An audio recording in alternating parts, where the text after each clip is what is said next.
Today I'm going to show you how to make a really easy garden bed. 23 years ago when I was at a local library, they got a brand new book called Lasagna Gardening by Patricia Lanza. And I devoured that book and put in my first bed, my lasagna bed, after reading the book and collecting all the materials. So today I'm going to show you two ways on how to make these beds. The reason it's called a lasagna garden is because you put down materials in layers as you do when you build a lasagna. So this is the very beginning of the garden bed, the lasagna garden bed that we're going to have for next year or maybe fall. And this is what the lasagna bed that we made last year, ready to plant, beautiful, rich soil. This is the lasagna bed that we planted year before last.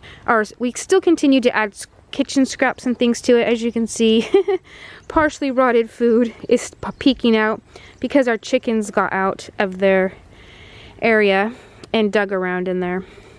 So the very first thing you put down is cardboard to smother out the grass underneath. To get your cardboard ready, you want to just use plain brown cardboard, nothing with color on it. Take all of the tape off and the labels off. So that's what I've got here, all the tape and labels. Those have a lot of plastics in them, and I don't know about you, but I don't want plastic in my food. Now you don't have to put down cardboard, but it does help kill those weeds and grasses so that they don't come up through your pile quickly. Then the next thing you would add is a high nitrogen material, and then another high carbon material such as shredded leaves. So just use your imagination. You have the cardboard layer, then you have the grass, vegetable scraps, shredded paper, more grass, weeds from your garden, straw, more grass, vegetable scraps, kitchen waste, all that stuff. It just keeps piling higher and higher until you've got about a 3 or 4 foot high pile, and then you just let it rest. So what materials are high in carbon and or nitrogen? Generally, the materials that are brown are higher in carbon. Papers, cardboards, shredded leaves, straw, that sort of thing. And the items that are green or fresh are higher in nitrogen. Food scraps, vegetable scraps, fresh cut grass, that sort of thing. So the very first year I ever made one of these, I followed the directions exactly and built it as was suggested. So I saved up a bunch of carbon-rich materials, stored them all up in boxes and containers, saved up a bunch of nitrogen-rich materials, saved those up in containers and buckets and bags. And then, when the fall came, I layered my bed and put it all together. And when I was done, it looked something like this. It had a layer of fall leaves on top, and it was about 3 feet high. So I let that bed sit and cook all fall and winter, and I planted it early spring. I had never ever had a garden bed grow so well before, and ever since then we have been having some sort of a lasagna bed in our garden. However, now I do it a bit differently. I don't save up materials. I just start compiling the bed as the materials are available. So this is the bed I am currently working on. It has a layer of cardboard which has been wet. It's dried out now because it was wet a couple days ago.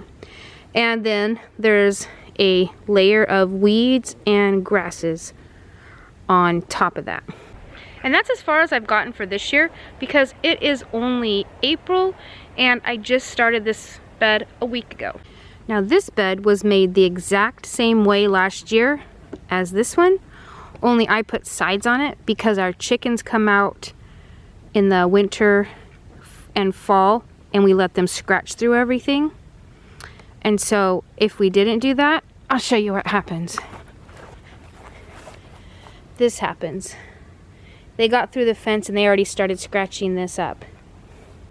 All of this was scratched out of those beds. You can see they got out today and they were scratching in our beds. Now this bed was made year before last. So about every year we make a new small bed with lasagna garden style. So I've planted strawberries in it this year. This is squash shell that still hasn't broke down. When I go to plant something, I just dig a hole, put the plant in, bury it in, and we're good to go. Our naughty chickens got out today.